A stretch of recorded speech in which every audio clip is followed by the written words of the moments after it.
अगर इससे पहले की स्टोरी आप लोगों ने नहीं सुनी है तो उसका लिंक मैंने डिस्क्रिप्शन में दिया है। बहुत समय के बाद मैं इस पुस्तक को आगे कंटिन्यू कर रहा हूँ, तो पहले आप उन ऑडियोज को सुन लीजिएगा, और जिन्होंने सुन रखा है वो आगे सुने।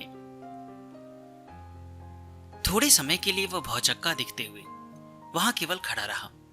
तब उसने कहा, तुम्हारी शब्दावली में इसके लिए कोई शब्द, कोई विचार नहीं है जो मुझे इस स्थिति को स्पष्ट करने की योग्य बना सके। किसी विषय पर विचार विमर्श किया जा सके, इसके लिए पहली आवश्यकता यह है कि दोनों पक्ष, दोनों दल उन समान पदों को समझते हो। क्या हम कुछ निश्चित विचारों पर सहमत होंगे? एक क्षण के लिए मुझे मात्र ये कहने देगी, मुझे आपके चाकपोरी के एक चिकित्सकीय लामा के समान समझा जा सकता है। मुझे आपके भौतिक शरीर की देखभाल करने का, उत्तरदायित्व निर्वाह करने का, और जब मैं संतुष्ट हूं कि आप उस ज्ञान को प्राप्त करने के लिए तैयार हैं, आपको इस तरह तैयार करने का कि आपको ज्ञान से भरा जा सके, प्रभार दिया गया है। जब तक आप इस ज्ञान से भरे नहीं जाते, तब तक कोई भी विचार विमर्श कि मैं कौन हूं या मैं क्या हूं अर्थहीन होगा। केवल एक क्षण के लिए मान लो कि हम जो कर रहे हैं वह दूसरों के भले के लिए है, और यह भी कि यद्यपि तुम बहुत क्रोधित हो, जिसको तुम स्वतंत्रता समझते हो जो हम तुमसे ले रहे हैं, फिर भी उसके बाद जब तुम हमारे उद्देश्य को जान जाओगे, जब तुम जान जाओगे कि हम क्या हैं और तुम और तुम्हारे लोग क्या हैं, तुम अपनी राय को बदल लोगे। इसके साथ उसने मेरी दृष्टि को बंद कर दिया और मैंने उसे कमरे से बाहर जाते हुए सुना। मैं अपने विचारों के साथ फिर अकेला और फिर से अंधेपन की अंधियारी रात में था। अंधेपन की अंधेरी रात वास्तव में अंधेरी रात ही है। जब मुझे अंधा किया गया, जब मेरी आंखें नोचकर बाहर निकाल ली गई, चीनियों की गंदी उंगलियों द्वारा नोचकर बाहर निकाल ली गई, मुझे पीड़ा का पता चला था। और मेरी आंखों को निकाल देने के बाद भी मैंने बिना आकृति या शक्ल के नाचती हुई रोशनियां, चमकदार झलकियां जो बाद के दिनों में धीमे धीमे मंद पड़ती गई, देखी थी या देखी जाती हुई लगती थी। परंतु मुझे बताया गया है कि अब मेरी दृष्टि नाड़ियों के अंदर धक्के के साथ एक यंत्र घुसाया गया है, और मैं वास्तव में इस पर विश्वास कर सकता हूं। मेरे पास इस पर विश्वास करने का प्रत्येक कारण है। मेरी बंदीकर्ता ने मेरी दृष्टि को बंद कर दिया, परंतु इसकी पश्च स्मृति बनी रही। मैं सिर से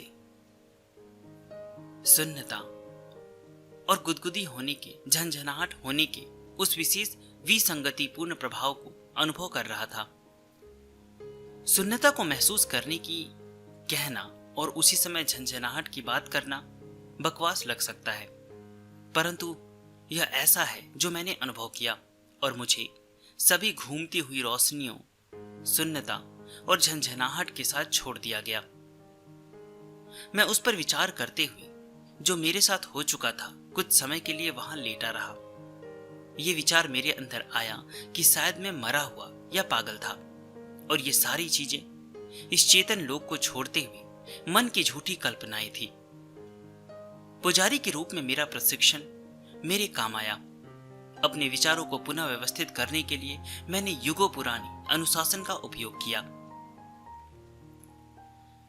मैंने कारण देना बंद कर दिया, और इसलिए अपने ओवर सेल्फ को अपने ऊपर काबू करने की, अधिकार करने की इजाजत दे दी। कोई कल्पना नहीं, ये वास्तविक चीज थी। उच्च शक्तियों के द्वारा उच्च उद्देश्यों के लिए मेरा उपयोग किया जा रहा था। मेरा डर और दर्द दब गया। मेरे अंदर शांति वापस लौटी, और कुछ समय के लिए अपनी दिल की धड़कन के साथ मैं अपने मन में लय में टिक टिक करने लगा। क्या मुझे दूसरी तरह से व्यवहार करना चाहिए था? मैंने आश्चर्य किया। क्या मैंने नए विचारों की अपनी पहुंच में पूरी सावधानियां रखी थी? क्या महान 13वें दलाई लामा यदि वह इन्हीं समान स्थितियों में होती तो क्या किसी दूसरे तरीके से व्यवहार करते? मेरी चेतना स्पष्ट थी, मेरा कर्तव्य साफ था। मुझे एक अच्छे तिब्बतीय पुजारी की तरह कार्य व्यवहार करना जारी रखना चाहिए था और सब कुछ ठीक होगा। मेरे अंदर शांति भर गई। अच्छे होने की भावना ने याक के एक गर्म ऊनी कंबल की तरह से ठंड से बचाव करते हुए मुझे पूरी तरह लपेट लिया। कैसे भी कई बार मैं स्वप्न रहित, कष्ट रहित नींद में चला गया। संसार बदल रहा था। हर चीज चढ़ती और गिरती लगी। गति का एक गहरा अनुभव हुआ और तब धातु की एक ठंठनाहट ने मेरी निष्क्रियता से मुझे अचानक जगा दिया। मैं चल रहा था, मेरी मेज चल रही थी। तभी वहां कांच की सभी चीजों के चलने के कारण संगीत में खनक और ठनक आई। जो ही मैंने याद किया, ये सारी चीजें मेरी मेज के साथ जुड़ी हुई थी। अब हर चीज चल रही थी। आवाजों ने मुझे घेर लिया। ऊंची आवाजें, नीची आवाजें, मेरे बारे में विचार विमर्श किए जाते हुए मैं डरा। परंतु क्या अजीब आवाजें, किसी भी चीज से जिसको मैं जानता था इतनी अलग। मेरी टेबल चल रही थी, परंतु शांतिपूर्ण हलचल। कोई खिसकना घिसकना नहीं, मात्र तैरना। कोई पंख कैसे अनुभव करता होगा जब वो हवा के द्वारा उड़ा दिया जाता है, मैंने सोचा। तब मेज की गति ने दिशा बदली। स्पष्ट रूप से मैं एक गलियारे में ले जाया जा रहा था। शीघ्र ही हम उसमें प्रविष्ट हुए, जो स्पष्ट रूप से बड़ा हॉल था। प्रतिध्वनियों ने हमको दूसरी पर, काफी दूरी पर अनुनाद का आभास दिया। एक अंतिम, मानो कि बीमार सा हिलता हुआ सा घुमाव, और मेरी मेज नीचे की तरफ, जो मेरा अनुभव मुझे बताता है कि चट्टानी फर्श था, पर झंझनाई। परंतु ऐसा कैसे हो सकता है? मैं सहसा वहां कैसे हो सकता हूं, जो मेरे संज्ञान ने एक गुफा बताई थी। मेरी उत्सुकता शीघ्र ही शांत कर दी गई, या क्या उत्तेजित कर दी गई, मैं कभी भी निश्चित नहीं कर पाया। वहां गपशप सब एक ऐसी भाषा में जिसे मैं नहीं जानता था लगातार जारी रही। मेरी धातु की मेज को चट्टानी फर्श के ऊपर खनकते हुए एक हाथ ने मेरे कंधे को छुआ और मेरे बंदीकर्ता की आवाज ने कहा, अब हम तुम्हें दृष्टि देंगे। अब तक तुमने पूरी तरह से आराम कर लिया होगा। तब वहां रगड़ने की और क्लिक की एक आवाज हुई। रंग मेरे चारों ओर नाचने लगे। रोशनियां चमकी। मंदी पड़ गई और एक निश्चित नमूने में स्थिर हो गई। ऐसा नमूना नहीं जिसे मैं समझता था, ऐसा नमूना नहीं जो मुझे कुछ सुझा सकता था। मैं इस पर आश्चर्य करते हुए कि ये सब किसके बारे में था, लेटा रहा। वहां प्रत्याशित शांति थी। मैं लोगों को अपनी ओर देखते हुए अनुभव कर रहा था। तब एक तीखा, छोटा, ढका हुआ प्रश्न मेरे बंदीकर्ता के मेरी तरफ आते हुए कदमों की धीमी आवाजें। क्या तुम देख नहीं सकते हो? उसने पूछा। मैं एक उत्सुकता युक्त नमूने को देखता हूं, मैंने जवाब दिया। मैं नाचते हुए रंगों का और चमकती हुई रोशनियों का, हिलती हुई रेखाओं का एक वह नमूना देखता हूं जिसका मेरे लिए कोई अर्थ नहीं है।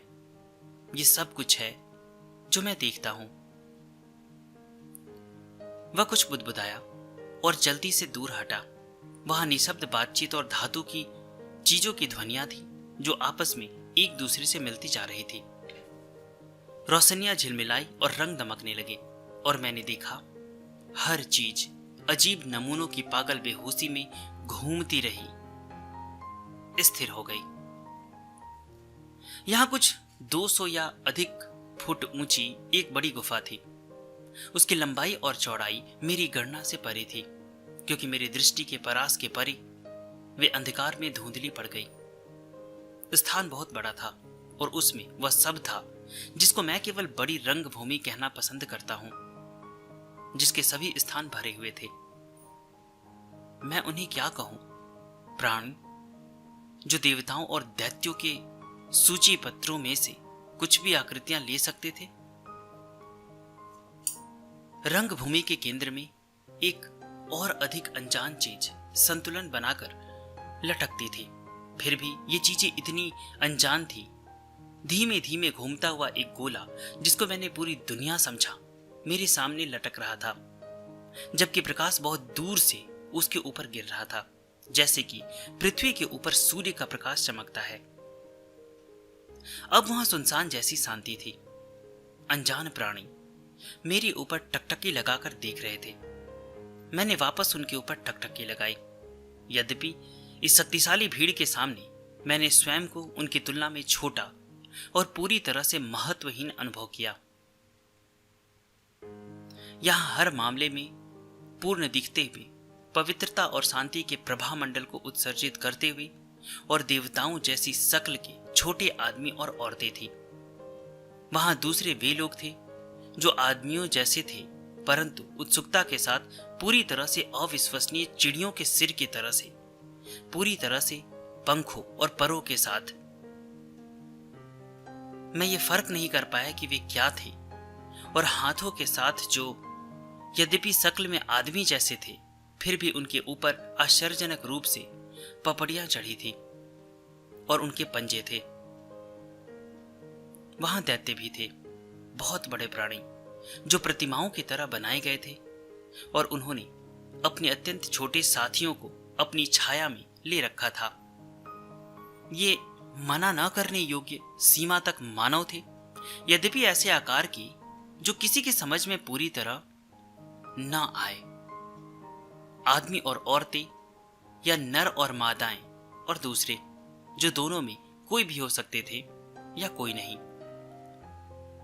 वे बैठे और उन्होंने, जब तक कि मैं उनकी स्थायी टकटकी के कारण बेचैन नहीं हो गया, मेरे ऊपर टकटकी लगाकर देखा।